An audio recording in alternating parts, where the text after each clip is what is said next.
Praise Yah. Absolutely. Praise the Most High Yahweh, El Shaddai. Hope everyone's doing well. I gotta stop doing this because I keep seeing the videos about Larry talking about, Larry Johnson, Sight to the Blind, whatever. He keeps telling me about the Prince Hall Freemasons. They keep that hand this for as a symbolism of showing that they are a part of the occult, or they are part of the Masonic stuff. I gotta stop doing that. Anyways, though, I hope everyone's doing well. And what I want to talk about is me just growing better in this walk. As I'm learning much more, as I'm gaining more understanding, praise to the Most High Yahweh for doing so. He has made it much more clear to me that, I'm not going to be perfect in this walk. And this is why I kept saying I didn't want to be called a teacher or a preacher or nothing like that, because I kept thinking that I had to make sure every video was just right and perfect. And I am here to humble myself and let you guys know that, I don't want to say he called me to be a teacher, but it feels weird. It feels like every time when I say I'm not, he shows me something where I'm supposed to be making a message to someone.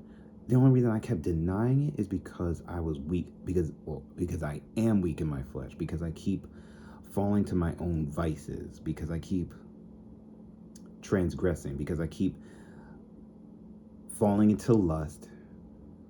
I just keep falling into lust pretty much. And I, here and there, I was going to say I fall into also pride as well, but I transgress, I fall, and I get back up. The reason I'm bringing this up, and this is just a rant, so you don't have to really hear this if you don't want to, but the reason why I say that is because when I was 2 years ago sitting in this same spot, I kept having this burning fire in my heart that kept saying, preach to, I forget the words of what it was, but it kept being in my head. The words, it was like, preach to the nations or something like that. I'll remember the words eventually, but it was just like, spread the gospel or something like that, or teach the word and stuff like that. And like for like months on end, because I was a coward, because I was afraid of doing so, like that fire, like literally, I kid you not, it was literally a fire in my heart. Like it felt burning. Like I thought I was dying each day. I was like, oh my goodness. I'm like every time when I heard that voice, I'm like, yo, I'm just crying. I'm like, I don't want to do it. Like, I don't want to do this. Like, I don't, because I didn't want to get the rejection. I didn't want to go through the embarrassment. I was rejecting the Father and His Son, and that would have led me to being rejected by Him. I don't have that fire anymore, because I don't have that burning heart feeling back then, because it was so, anymore, because it was so,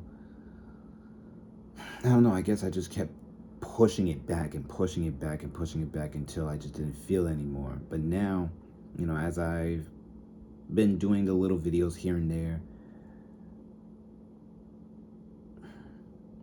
I don't know, but that was just one thing. Another one was,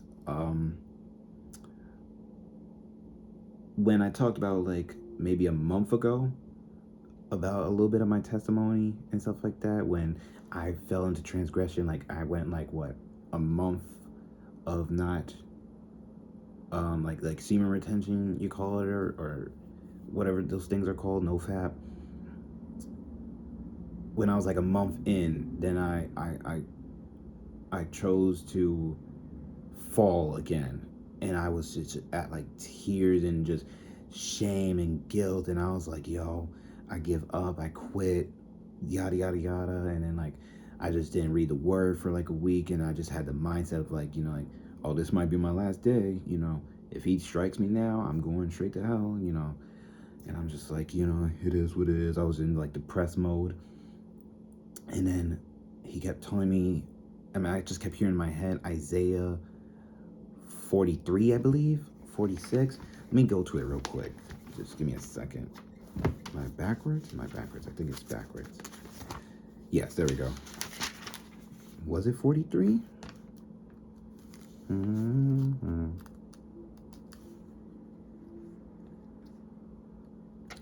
Sorry, just give me a second. Was it 43 or 46? I don't think it was 43.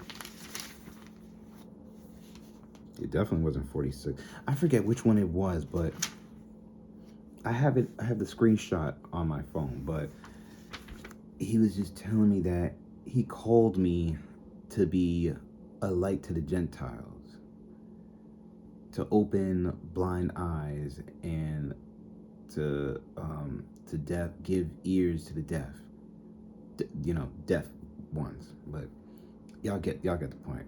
I forget what Isaiah that was, but yeah. So when I heard that, when I was in my whole down phase, depressed mode, I was just like, it brought me into more tears, and I'm just like, because it was so hard, because I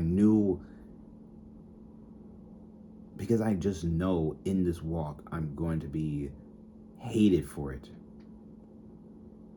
because I had so much love for the world. And even though knowing that friendship with the world is enmity against the Father,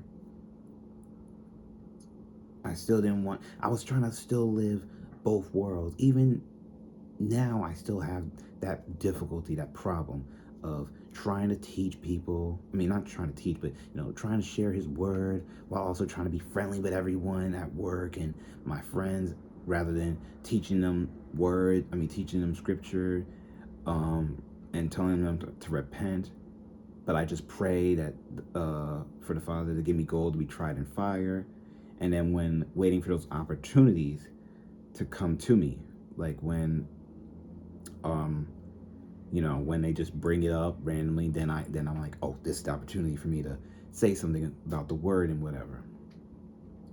But now I just gotta get to the point where it's like, screw it, I need to just tell them. And if they hate me for it, then hey, they hate me for it. They don't want to talk to me, they don't want to talk to me. It is what it is. I gotta get to this point now. I just gotta not care for my life. Just as Yahusha said about that. I forget what verse that is, or word by word. So, hopefully you guys know what I'm talking about. Next, what he had just brought to me today, he gave me Jeremiah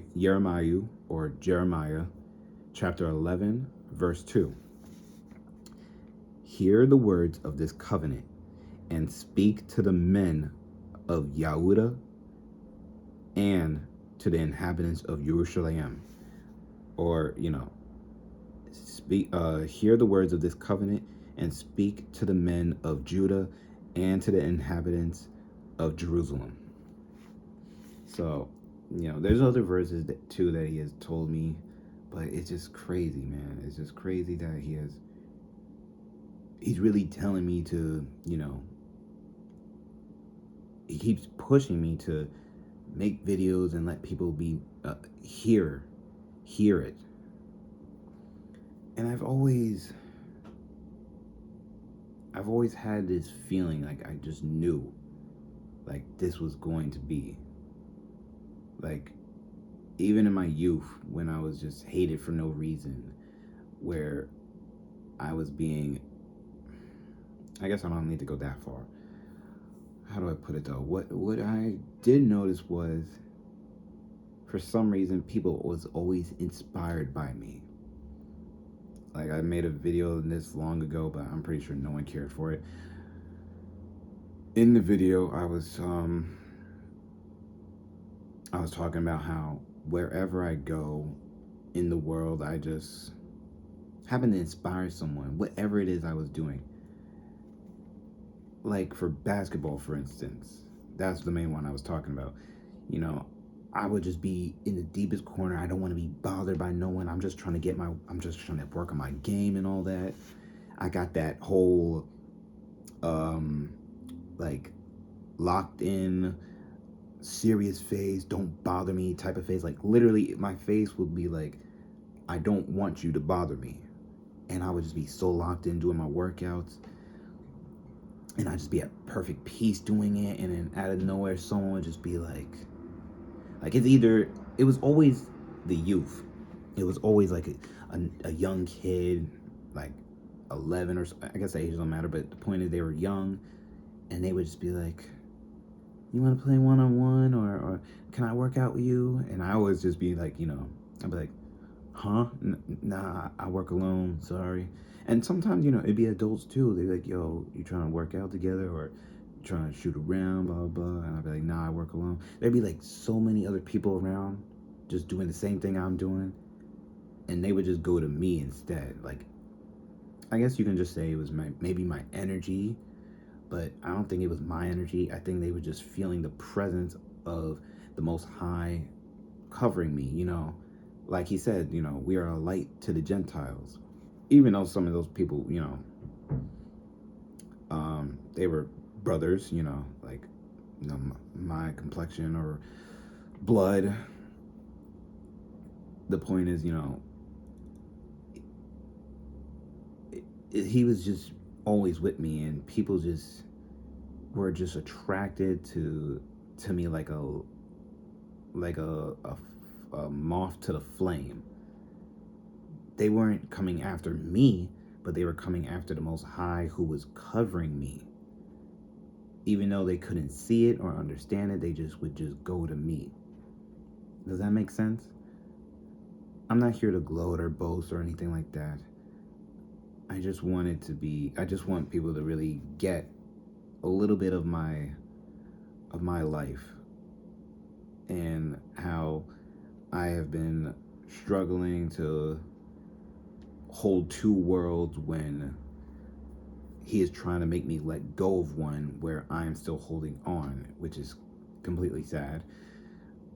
And yeah, but all praise to the Most High is that he's even being this merciful and gracious unto me, that he is allowing me to go through these struggles rather than just forsaking me and letting me go. But he has constantly shown me as well through other scriptures that he said he would not forsake me nor let me go.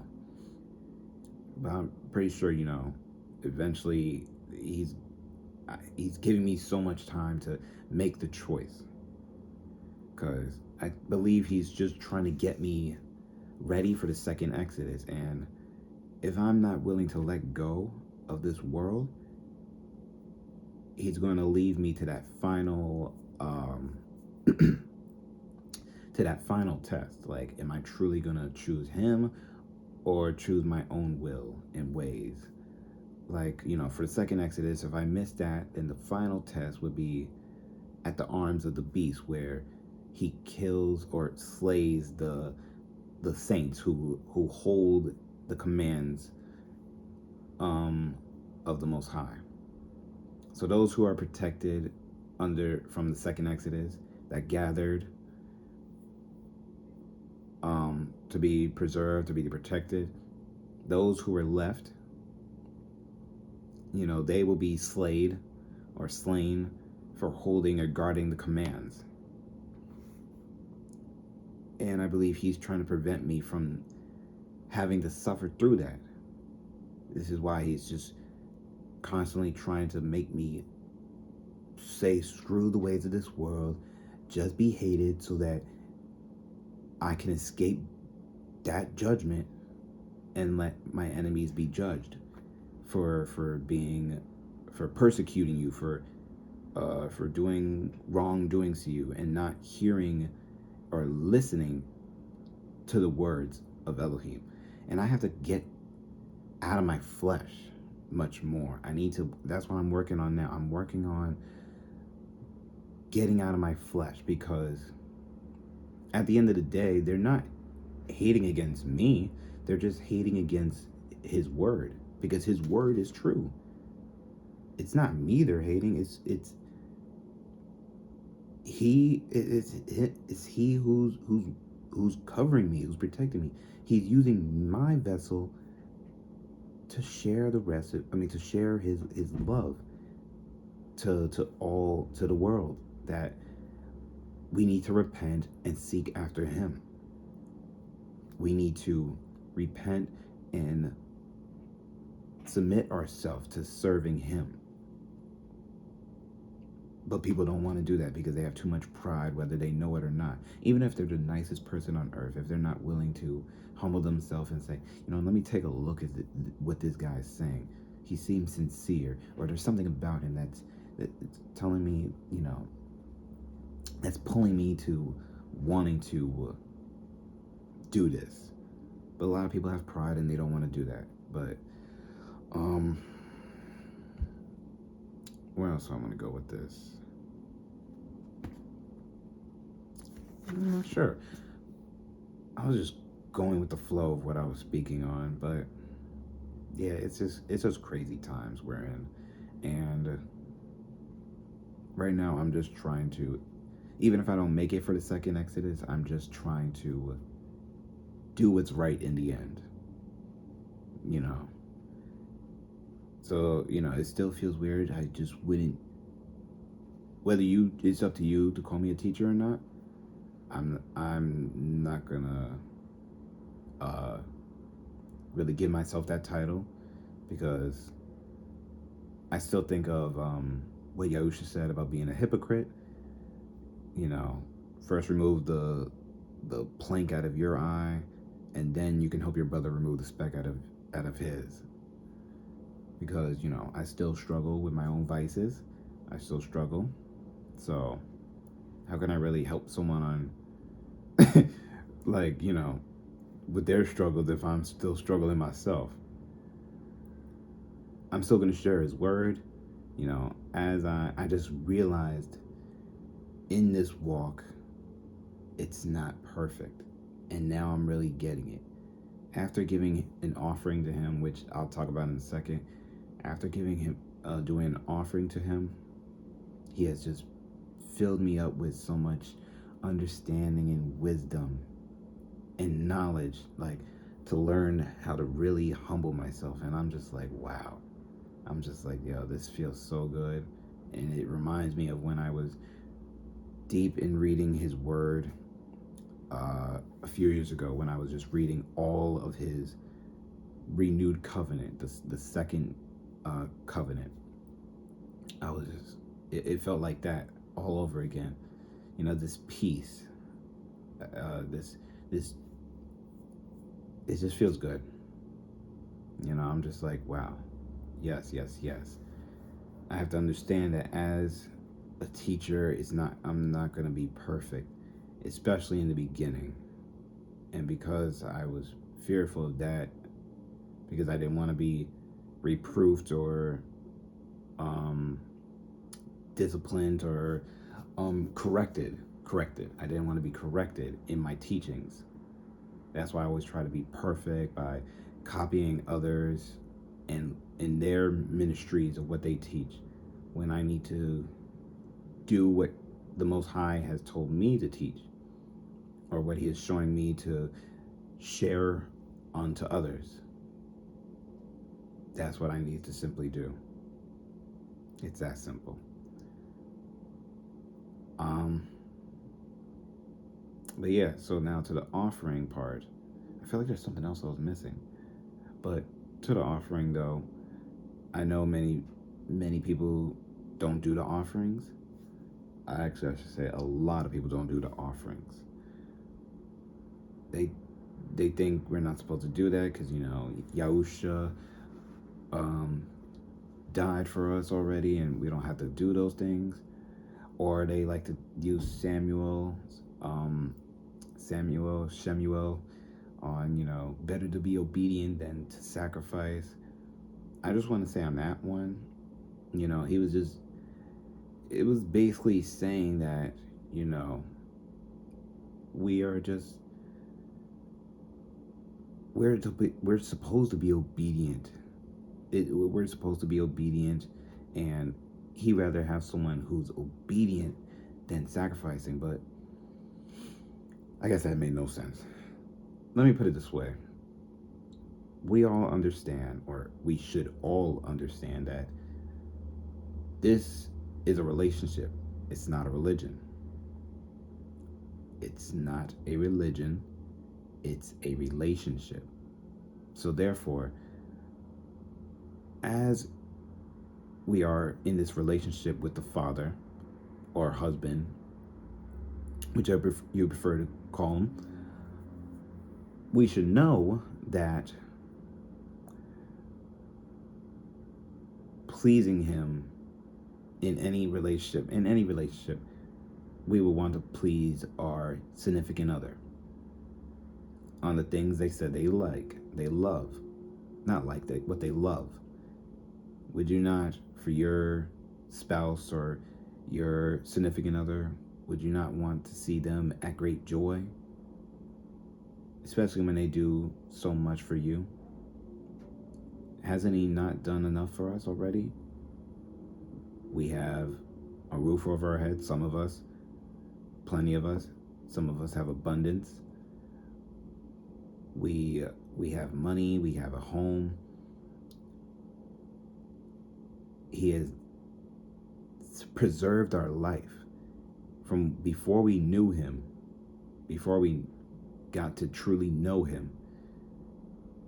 And when we were still living in wickedness and darkness, he still preserved us. Have like he didn't slay us. We were indoctrinated in living in the ways of the Gentiles, in the ways of the world. Yet he still preserved us and gave us time to get to know him. He eventually awakened us from our sleep. He has just revealed so much to us, and he has been long suffering and still has not taken us out. Is that not love? I forget which book it was, but maybe it's Proverbs. But don't hold me to that. He says, for love is patience and kindness. He has been kind to us. He has definitely been patient for us. So, has he not shown enough to us? We always are constantly seeking more blessings from him and stuff like that, but yet we never do anything that he asks us to love. To show that we love him. One of the loves is to, as Yahusha said, as Christ said, if you love me, you will keep my commands or guard my commands. So we do that. We show that to love him. But what has he also said in his Old Testament, or in his first covenant? He said, these are the things that I love, that he loves to smell. In his offerings, there are things that he loves, that he wants to smell. Yet we don't do them. Excuse me. He loves offerings. Certain offerings that he loves to smell. Certain woods he wants to smell. That's what I've been learning from Sight to the Blind, and then I started learning more about it. I've been, for a while, just been pushing back on that offering thing, because I kept thinking to myself, like Aaron's son, who got got consumed in fire because he put the wrong oil or gas. No, he put a strange fire in there, and he got consumed by it. And then it had me, in fear and anxiety, thinking that, if I buy the cheapest alcohol, will he kill me next? or if I buy something cheap or this and that, will if it's not perfect enough, will he consume me? And it's just been, the devil's been constantly pushing that on me because he does not want us to be in truth with him. The devil doesn't want us to show Yahweh that we love him, or that we're willing to go that extra mile with him. A lot of problems with this offering thing to people is that you're walking like the forefathers. You're walking like our ancestors. How Moses told them to come up the mountain, but yet they were like, no, you speak to Yahweh, lest we be, if we go up, we might die. Like, it's like, it's similar to that. We don't want to take that chance. We don't want to go up and take that chance of doing the offerings because we think by some strange reason, if we do it incorrectly, that he's going to punish us severely. Knowing that we're not living in the land that our ancestors were in with all that greatness. He understands that the offerings we're going to give are not going to be completely perfect, that they're not going to be completely like we're not going to have an unblemished lamb. We're not going to have the perfect South African wine from straight from Namibia, or oils, or a certain oil, or the perfect wood. Like, he understands that, we just try to find and buy whatever we can that he has given us the abundance to buy and give to him. We just gotta take that next step in showing that we want to come back to his land and learn the ways that he desires us to learn and to keep. And even in his offerings, he said that they are things that we are supposed to do forever. So we need to take as Yasharel, whether by natural branch or wild branch, whether you're a stranger, Gentile, if you believe in Yahushua HaMashiach, you are part of Yasharel. So as a whole of the body of Mashiach, we need to take that next step. Oh, now I remember what I was going to say. The reason I brought up the whole walking up, the Moshe thing, in that we as Yahshua said, we don't want to go up there, that he might kill us. You speak to him only. The reason for that is because, I lost my train of thought. Oh, well. Look, the point is, we don't want to take that extra step. We just don't want to take that extra step of doing the offerings.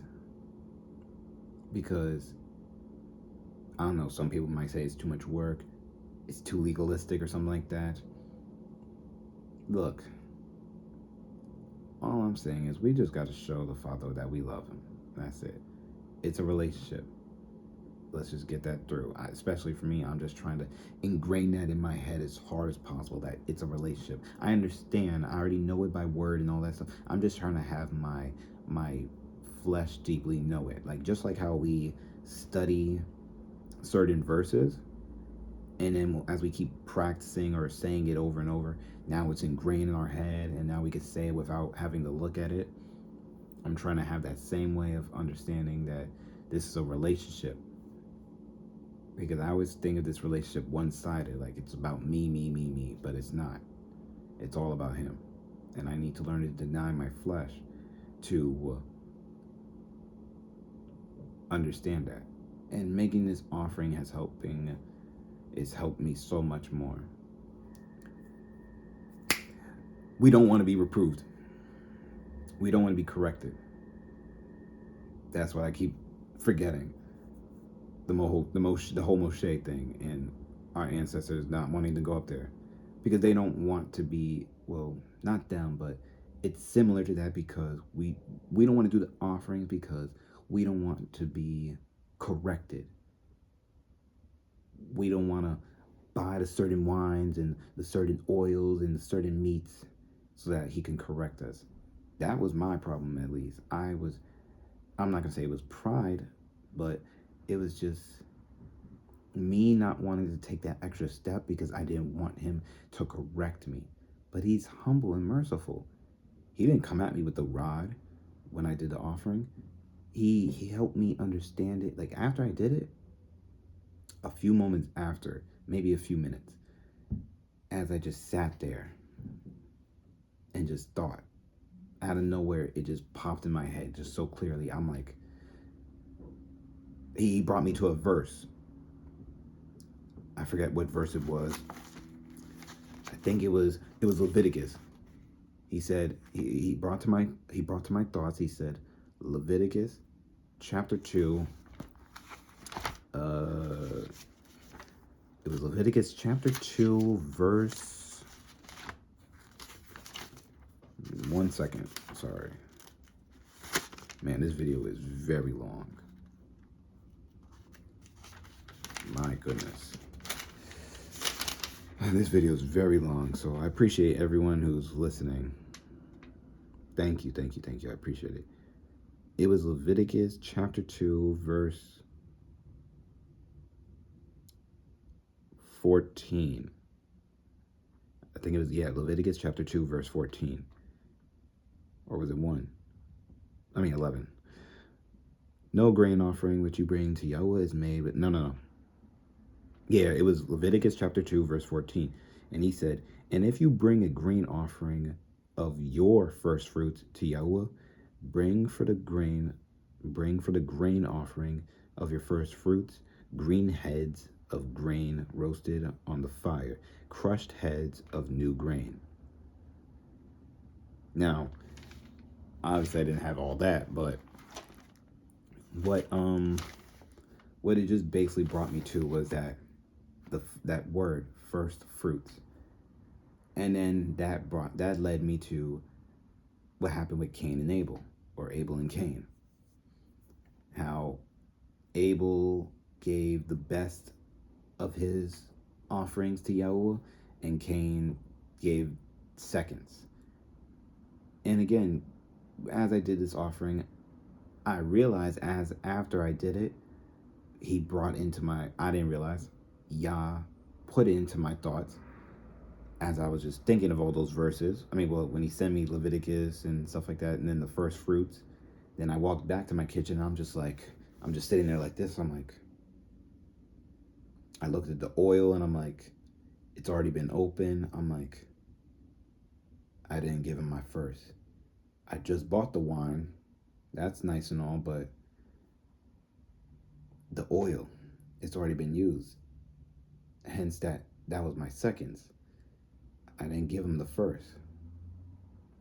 The meat I chose, this was months ago when I bought it, when I was gonna do my offering, but then I got scared out and blah blah blah. But and then he brought me to an even more understanding that it's not about, I was so fixated on getting him something massive, like the bigger, more pricey, so that, he was smelling and he might bless me more because of that. Because I had so much abundance. I had enough money saved up to buy him something great. So I thought to myself, let me buy him something big and great. But it's not about the quantity, it's about the quality. And then he brought to my thoughts that what would you think he would prefer?